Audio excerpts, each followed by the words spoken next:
Hello friends, कैसे हैं आप लोग? आई होप आप लोग बहुत अच्छे होंगे और आप लोगों की पढ़ाई भी बहुत अच्छी तरीके से हो रही होगी। तो साथियों, हमारा जो लास्ट क्लासेस था वो लर्निंग डिसेबिलिटीज़ के ऊपर था, यानी कि अधिगम अक्षमता के ऊपर। अधिगम अक्षमता हमारी सीटेट एग्ज़ाम के लिए बहुत ही ज़्यादा इम्पोर्टेंट टॉपिक है, जहाँ से जो पेपर 1 है या फिर पेपर 2 है, वहाँ से मतलब 1-2 मार्क्स का क्वेश्चन पूछा जाता है। 1 मार्क्स तो आपको सीडीपी के सेक्शन में पूछा जाएगा, साथ ही साथ जो दूसरा मार्क्स का जो क्वेश्चन रहेगा वो लैंग्वेज पेपर में भी रहता है, ठीक है? तो आई होप आप लोग उस क्लास को बहुत अच्छी तरीके से पढ़े होंगे, या फिर नहीं पढ़े होंगे तो यहाँ से जाने के बाद आप लोग उसको कंप्लीट ज़रूर कर लीजिएगा, क्योंकि वहाँ से 1 मार्क्स आप लोगों का श्योर हो जाएगा। तो चलिए का आज का जो हम लोगों का अपना टॉपिक है वो अधिगम है। तो इसको शुरू करते हैं। तो साथियों, जैसे कि मैंने बताया था कि अधिगम क्या होता है कि ये जन्म से लेकर के मृत्यु तक चलने वाली प्रक्रिया होती है। अधिगम क्या होता है? ये जन्म से लेकर के मृत्यु तक चलने वाली प्रक्रिया होती है, और यह जो है सो जीवन पर्यंत चलने वाली प्रक्रिया होती है। व्यक्ति प्रत्येक परिस्थिति में अपना जो है अपने अंदर कुछ ज्ञान को अर्जित करता है, और जिस ज्ञान को अर्जित करता है उससे क्या होता है कि व्यक्ति के अंदर व्यवहार में परिवर्तन आता है। क्या आता है? उसके अंदर व्यवहार में परिवर्तन आता है। तो क्या होता है कि अधिगम जीवन पर्यंत चलने वाली प्रक्रिया है। अधिगम क्या है कि जीवन पर्यंत चलने वाली प्रक्रिया है, और इससे क्या होता है कि जब व्यक्ति जीवन पर्यंत कुछ न कुछ सीखता है तो उसके अंदर क्या होता है? व्यवहार में परिवर्तन आता है। जब व्यवहार में परिवर्तन आता है तो उसके अंदर एक एक्स्ट्रा गुण आता है, ठीक है? तो इसे कहते हैं अधिगम। क्या कहते हैं इसको? अधिगम। यानी कि यह एक जीवन पर्यंत चलने वाली प्रक्रिया है। आइए कुछ अधिगम का इम्पोर्टेंट पॉइंट्स है। जैसे कि अभी मैं आप लोगों के साथ क्लास ले रहा हूँ, तो आप लोग क्या हो रहे हैं कि मेरे साथ इंटरेक्ट हो रहे हैं। मेरे साथ इंटरेक्ट होने के साथ साथ क्या हो रहा है कि जो हम बोल रहे हैं या फिर जो आपके बोर्ड पे दिख रहा है, ठीक है, उसको क्या कर रहे हैं आप लोग? अनुकूलन कर रहे हैं, यानी कि अडॉप्ट कर रहे हैं, ठीक है?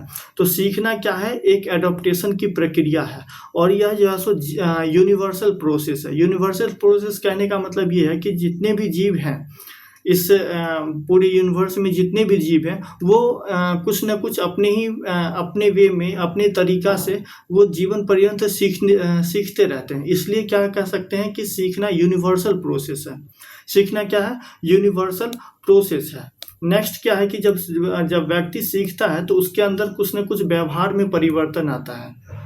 जब व्यक्ति क्या होता है, जब व्यक्ति सीखता है तो उसके अंदर व्यवहार में परिवर्तन आता है। व्यवहार में परिवर्तन आता है तो क्या होता है कि उसके बोलने चलने का तरीका बदलता है ना? और नेक्स्ट हमारा जो पॉइंट है क्या है कि जब हम कुछ भी चीज़ सीखते हैं तो सीखने के लिए क्या होता है कि सबसे पहले जो भी चीज़ अगर हम लोग सीख रहे हैं तो वो मीनिंगफुल होना चाहिए, यानी कि क्या होना चाहिए? सार्थक अधिगम होना चाहिए। सार्थक अधिगम से क्या होता है कि व्यक्ति उस चीज़ के ऊपर तर्क वितर्क करता है, बहुत सारे तरीके से, बहुत सारे वे में थिंकिंग करता है, जिसको क्या कहते हैं? क्रिटिकल थिंकिंग कहते हैं। और जब क्रिटिकल थिंकिंग होगा तो व्यक्ति कोई भी चीज़ सीखेगा तो वो सेटिस्फेक्शन देगा। जब सेटिस्फेक्शन देगा तो व्यक्ति को क्या होगा? उससे प्रोत्साहन मिलेगा, यानी कि उसको लगेगा कि हाँ, हमने कुछ सीखा है। क्या है? हमने कुछ सीखा है। तो उससे क्या होगा कि वो उसके अंदर खुशी आएगी, और जब खुशी आएगा तो व्यक्ति उस काम को फिर दोबारा करने की कोशिश करेगा। और अधिगम तभी सार्थक हो सकता है। अधिगम तभी सार्थक और प्रभावशाली हो सकता है जब सेल्फ डायरेक्टेड हो। सेल्फ डायरेक्टेड मतलब खुद से करना हो। खुद से करना मतलब लर्निंग बाय डूइंग अगर दृष्टिकोण से व्यक्ति या फिर कोई भी बच्चा किसी भी चीज़ को सीखता है, पढ़ता है, समझता है, और अपने अंदर किसी भी चीज़ का अर्जन करता है, किसी भी ज्ञान का अर्जन करता है, कि किस तरीके से लर्निंग बाय डूइंग, यानी कि खुद से करके सीख कर अगर अपने अंदर कोई भी व्यवहार को लाता है तो क्या होता है कि वो एक अलग तरीके से ऊर्जा देता है। क्या करता है? एक अलग ऊर्जा देता है। साथ ही क्या होता है कि अधिगम मुख्य रूप से एक सामाजिक प्रक्रिया है। सामाजिक क्या है? प्रक्रिया है। और सार्थक अधिगम में व्यक्ति एनालिसिस करता है, क्रिटिकल थिंकिंग करता है और प्रॉब्लम सॉल्विंग करता है। जैसे कि आप लोग अभी क्लास ले रहे हैं, जैसे कि आप लोग अभी क्लास अटेंड कर रहे हैं, तो क्लास अटेंड करने में क्या हो रहा है कि आप लोग अधिगम टॉपिक पढ़ रहे हैं। तो अधिगम टॉपिक पढ़ रहे हैं, तो इसमें क्या आप लोग क्या रहे हैं, एनालिसिस कर रहे हैं। एनालिसिस करने के बाद जब हम लोगों का क्लास खत्म हो जाएगा तो आप लोग क्या कीजिएगा, क्रिटिकल थिंकिंग कीजिएगा। क्या कीजिएगा, आप लोग क्रिटिकल थिंकिंग कीजिएगा। और जब क्रिटिकल थिंकिंग हो जाएगा तब आप लोग क्या कीजिएगा कि PYQ लगाइएगा, यानी कि प्रॉब्लम को सॉल्व कीजिएगा। जो आपने पढ़ा है उस पढ़े हुए चीज़ों को आप अप्लाई कीजिएगा। और इससे क्या होगा कि आप जब आप क्वेश्चन अटेम्प्ट कीजिएगा और उसमें अगर आप लोग सक्षम हो पाइएगा तो क्या हो जाएगा कि एक सेटिस्फेक्शन मिलेगा। सेटिस्फेक्शन मिलेगा तो फिर क्या होगा, खुशी मिलेगी। खुशी मिलेगा तो फिर आप जो है सो जो हमारा नेक्स्ट टॉपिक है उसको आप पढ़ने में आपका मन लगेगा और आप रुचिपूर्वक पढ़ेंगे। तो इसे कहते हैं अधिगम, मीनिंगफुल लर्निंग, यानी कि सार्थक अधिगम कहते हैं। क्या कहते हैं, सार्थक अधिगम कहते हैं। तो आइए अब हम लोग देखते हैं कि अधिगम वक्र क्या होता है। अधिगम वक्र मतलब क्या होता है कि किसी भी चीज़ के, जैसे हमारे जीवन में बहुत सारे चीज़ उतार चढ़ाव आते हैं। तो किसी भी चीज़ को अगर हम पेपर पे रिप्रेजेंट कर रहे हैं, किसी भी चीज़ को अगर हम पेन और पेपर पे रिप्रेजेंट कर रहे हैं तो उसको क्या कहते हैं, रिप्रेजेंटेशन कहते हैं और उसे अधिगम वक्र कहते हैं। जैसे अगर हम अधिगम मतलब क्या होता है, जो हमने सीखा, और वक्र मतलब कर्व, यानी कि जो हमने सीखा उसको अगर हम अपने पेन पेपर पे रिप्रेजेंट करते हैं तो उसे क्या कहते हैं, अधिगम वक्र कहते हैं। ये 4 प्रकार के होते हैं। सबसे पहला होता है straight line curve. Straight line curve क्या कहने का मतलब ये होता है कि इसमें सीखने की गति एक समान होती है। क्या होती है, इसमें सीखने की गति एक समान होती है। व्यक्ति प्रत्येक परिस्थिति में एक समान तरीके से सीखते रहता है। जितना वह अभ्यास करेगा उतनी ही गति से वह क्या करेगा, सीखेगा। उतनी ही गति से क्या करेगा, सीखेगा। दूसरा क्या होता है, दूसरा हम लोगों का होता है एलिवेशन कर्व। एलिवेशन कर्व कहने का मतलब ये होता है कि जब व्यक्ति शुरू में क्या होता है कि बहुत तेजी से सीखता है। स्टार्टिंग में क्या होता है कि व्यक्ति बहुत तेजी से सीखता है, लेकिन जब वो मैक्सिमम पॉइंट पे चला जाता है तो उसकी सीखने की गति धीमी हो जाती है। उसकी सीखने की गति क्या हो जाती है, धीमी हो जाती है। इसे क्या कहते हैं, एलिवेशन कर्व कहते हैं। थर्ड हमारा पॉइंट है कनकेव लर्निंग। ठीक है, तो कनकेव लर्निंग में क्या होता है कि व्यक्ति शुरू में स्टार्टिंग में उसकी सीखने की गति धीमी होती है, लेकिन एक मैक्सिमम बिंदु पे जाने के बाद क्या होता है कि उसकी सीखने की गति तेज हो जाती है। उसको बहुत ज़्यादा इंटरेस्ट आ जाता है, किसी जो भी कंसर्निंग टॉपिक होता है उसमें बहुत ज़्यादा इंटरेस्ट आ जाता है, तो उसकी सीखने की गति क्या हो जाती है, तेज हो जाती है। तो इसे क्या कहते हैं, कनकेव लर्निंग कर्व होता है। और फोर्थ मेरा हम लोगों का पॉइंट है mix learning curve. Mix learning curve कहने का मतलब ये होता है कि सीखने की गति कभी धीमी होती है तो कभी तेज होती है। तो यानी कि ये जो है सो स्पाइरल तरीके से चलता है। वैसे भी हमने लास्ट क्लासेस में पढ़ा है कि जो व्यक्ति का जो डेवलपमेंट होता है वो क्या होता है, स्पाइरल तरीके से होता है। यानी कि कभी तेजी होगा तो कभी धीमे होगा तो कभी तेज होगा। तो ये रहा हम लोगों का अधिगम वक्र। अधिगम वक्र 4 प्रकार के होते हैं। सबसे पहला होता है स्ट्रेट लाइन कर्व, दूसरा होता है एलिवेशन, तीसरा कनकेव और चौथा क्या होता है, मिक्स लर्निंग कर्व होता है। मिक्स लर्निंग कर्व में क्या होता है कि व्यक्ति कभी उसकी सीखने की गति तेज होती है तो कभी धीमे होती है। कनकेव में क्या होता है कि शुरू में धीरे होती है उसकी सीखने की गति और एक मैक्सिमम पॉइंट पे जाने के बाद उसकी सीखने की गति बहुत तेज हो जाती है। और एलिवेशन कर्व में क्या होता है कि सीखने की गति शुरू में धीमी होती है और बाद में एक मैक्सिमम पॉइंट के बाद शुरू में सीखने की गति तेज होती है और एक मैक्सिमम पॉइंट पर पहुंचने के बाद उसके सीखने की गति में क्या आती है, गिरावट आती है। तो इसे कहते हैं अधिगम वक्र। आई होप आप लोग बहुत अच्छी तरीके से समझे होंगे और इससे रिलेटेड क्वेश्चन भी अटेम्प्ट करेंगे। और जब क्वेश्चन अटेम्प्ट करेंगे तो फिर जो है सो आप लोग बताइएगा कि कैसा लगा क्लास। एक और हमारा टॉपिक है लर्निंग अधिगम पठार। हमारा नेक्स्ट टॉपिक क्या है, अधिगम पठार। अधिगम पठार में क्या होता है कि इसमें सीखने की गति रुक जाती है, यानी ना तो उन्नति होती है और ना ही उसमें अवनति होती है। अधिगम पठार में अधिगम की गति जीरो हो जाती है। क्या होती है, जीरो हो जाती है। एक समय के बाद व्यक्ति धीरे धीरे सीखता है, लेकिन एक समय के बाद उसकी गति धीमी हो जाती है, जीरो हो जाती है। वह ना तो सीखता है ना ही कुछ लॉस करता है, तो रुक जाता है ना। इसको क्या कहते हैं, अधिगम पठार कहते हैं। अब हम लोग देखते हैं कि लेवल ऑफ टीचिंग, यानी कि जो शिक्षण के जो स्तर हैं वो कितने स्तर हैं। तो सबसे पहला होता है स्मृति लेवल। स्मृति लेवल कहने का मतलब मेमोरी लेवल। ये आपको पेपर 1 के लिए है। ये जो शिक्षण ये स्मृति लेवल है, ये किसके लिए है, पेपर 1 के लिए है। क्यों? क्योंकि जब पेपर 1 में क्या होता है कि बच्चों को जो 1 to 5 के जो बच्चे होते हैं, 1 to 5 के जो भी बच्चे होते हैं, तो उनको क्या होता है कि उनके जो सीखने का जो प्रक्रिया होता है, उन्हें रटने पे बल दिया जाता है। उनको बोला जाता है कि आप बार बार किसी भी क्रिया को दोहराएं ताकि आपके मन में उस चीज़ के प्रति कंसेप्ट बने। तो स्मृति लेवल में क्या होता है, रटने पे बल दिया जाता है।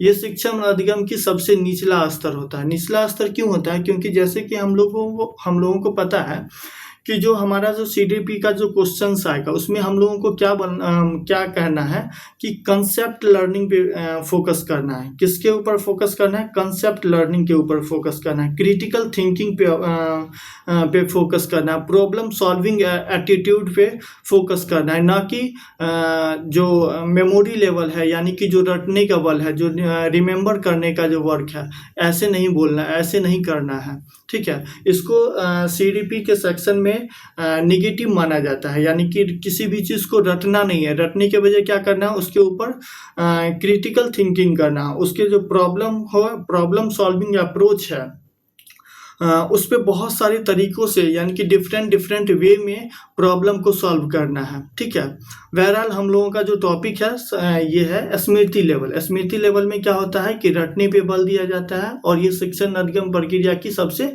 निचला स्तर होता है। ठीक है, और इस स्तर में शिक्षण अधिगम का उद्देश्य केवल ज्ञान की प्राप्ति होती है। क्या होता है? केवल ज्ञान की प्राप्ति होती है। कोई भी कंसेप्ट बिल्ड नहीं करता है बच्चा, सिर्फ याद करता है, और उस चीज़ को जो है, उस चीज़ को क्या करने में, याद करने में सक्षम होता है। और यह छोटी कक्षाओं के लिए, जैसे कि मैंने बताया कि 1 to 5 के लिए ये बहुत ज़्यादा मतलब इस प्रक्रिया को यूज में लाया जाता है। दूसरा है अंडरस्टैंडिंग लेवल, यानी कि समझ बोध। ये सीखने की प्रक्रिया समझने पर बल देता है। किस पे बल देता है? समझने पे। और दूसरा क्या होता है कि ये व्यावहारिक प्रयोग में लाते हैं। ठीक है, यह स्तर स्मृति लेवल से ऊंचा होता है। क्या होता है? ये स्मृति लेवल से ऊंचा होता है। और इस तरह में इसमें क्या होता है कि समझने पर बल दिया जाता है, और सब समझने पे बल दिया जाता है तो व्यक्ति का जो ज्ञान का लेवल है वो बढ़ता है। इस स्तर में बच्चों के जो मन में आता है, या फिर जो ज्ञान दिया जाता है, या जो नियम या सिद्धांत बताए जाते हैं, उस पर फैक्चुअल जानकारी के साथ साथ क्या होता है कि उसको सिद्ध भी किया जाता है ना। और इस तरह से रिप्रेजेंट किया जाता है ताकि बच्चा उस टॉपिक के ऊपर, उस कंसर्निंग टॉपिक के ऊपर कंसेप्ट बनाए, है ना। थर्ड है चिंतन स्तर। चिंतन स्तर यानी कि यह शिक्षण अधिगम का सबसे ऊंचा स्तर है। क्या है? यह शिक्षण अधिगम का सबसे ऊंचा स्तर है। इस स्तर में बच्चा जो भी कुछ सीखता है, ठीक है, तो उसके ऊपर क्या करता है, निष्कर्ष निकालता है और क्रिटिकल एनालिसिस करता है, कंक्लूजन करता है। पहले क्या करता है, बच्चा प्रॉब्लम को समझता है, प्रॉब्लम को समझने के बाद क्या करता है कि क्रिटिकल एनालिसिस करता है, और जब क्रिटिकल एनालिसिस कर लेता है तब क्या करता है, वह निष्कर्ष निकालता है। तो इसको क्या कहते हैं, चिंतन स्तर कहते हैं। क्या कहते हैं? चिंतन स्तर कहते हैं। तो आई होप आप लोगों को समझ में आया होगा कि जो टीचिंग लेवल है, लेवल ऑफ टीचिंग जो है वो 3 प्रकार का होता है। सबसे पहला होता है मेमोरी लेवल, जो कि छोटी कक्षाओं के लिए होता है, जिसमें रटने पे बल दिया जाता है। दूसरा होता है अंडरस्टैंडिंग लेवल, यानी कि समझ बोझ। समझ बोझ में क्या होता है कि बच्चा समझने पे बल देता है और उसको अपने व्यवहार में प्रयोग लाता है। जो भी कुछ समझता है तो उसको क्या कहता है, वह व्यवहार में प्रयोग में लाता है। तीसरा क्या है, चिंतन स्तर। चिंतन स्तर में क्या होता है कि बच्चे क्रिटिकल एनालिसिस करते हैं। क्रिटिकल एनालिसिस करते हैं, प्रॉब्लम को सॉल्व करते हैं, और जब प्रॉब्लम को सॉल्व करते हैं तो देन लास्ट में क्या करते हैं, कंक्लूजन निकालते हैं, यानी कि निष्कर्ष निकालते हैं। तो ये रहा हम लोगों का लेवल ऑफ टीचिंग। नेक्स्ट हमारा टॉपिक है माइक्रो टीचिंग। माइक्रो टीचिंग क्या होता है, माइक्रो टीचिंग इसलिए लाया जाता है कि कभी कभी क्या होता है कि कम समय में बहुत ज़्यादा ये कम समय में अगर हम लोगों को टॉपिक कवर अप करना है या फिर लेसन्स को कंप्लीट करना है तो वो कैसे किया जाए, तो यही चीज़ माइक्रो टीचिंग में होता है। यह शिक्षण का क्या होता है, यह शिक्षण का छोटा सा प्रारूप होता है जिसमें क्लास में शिक्षक क्रियाएं सूक्ष्म रूप से कार्य करती है। ठीक है, यानी कि कम समय में बच्चों को कितना ज़्यादा से ज़्यादा पढ़ाया जाए, कितना ज़्यादा से ज़्यादा टॉपिक को कवर अप किया जाए और बच्चा उस चीज़ को बहुत अच्छी तरीके से समझे और अपने व्यवहार में लाए। इसी के लिए माइक्रो टीचिंग की जो माइक्रो टीचिंग का जो भी प्रोग्राम होता है वो लाया जाता है।